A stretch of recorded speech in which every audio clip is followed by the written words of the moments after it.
Un département en charge des PME-PMI doit voir le jour. C'est l'une des recommandations faites lors de la clôture de la rencontre gouvernement-secteur privé 14e du genre.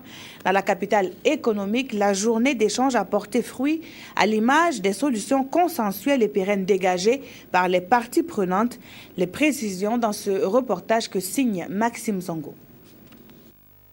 Au terme d'une journée d'intenses débats, 5 recommandations fortes ont été formulées.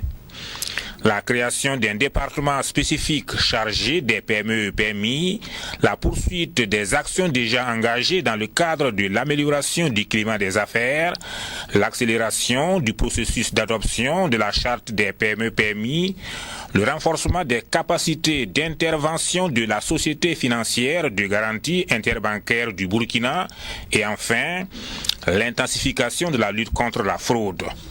Je voudrais surtout rassurer les acteurs du monde des affaires que le gouvernement va se pencher beaucoup en profondeur sur toutes les préoccupations qu'ils ont posées et nous allons prendre donc des mesures, en tout cas pour le suivi, la mise en application et la mise en œuvre de toutes les recommandations qui ont été faites.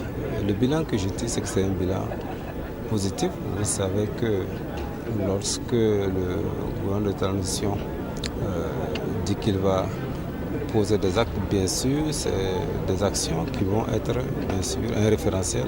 C'est des sillons, comme on le dit, que nous allons tracer pour ce qui va suivre. Le gouvernement, qui a également exprimé ses préoccupations, a surtout souhaité que le secteur privé prenne des engagements fermes également, notamment au niveau du civisme fiscal et l'intensification de la lutte contre la fraude en leur sein.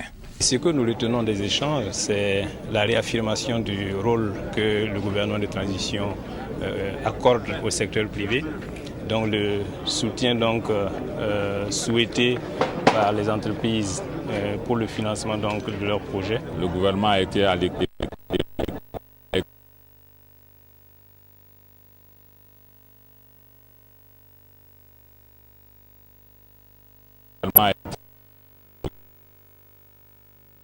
Pour ce qui concerne le financement des petites et moyennes entreprises, il nous a promis de mettre en place dans les meilleurs délais, si possible même, pourquoi pas un ministère chargé uniquement des PME et PMI. Les engagements des uns et des autres sont très salutaires et nous soutenons beaucoup ces échanges, ces assises qui permet aussi à l'État de comprendre quelles sont les difficultés du secteur privé.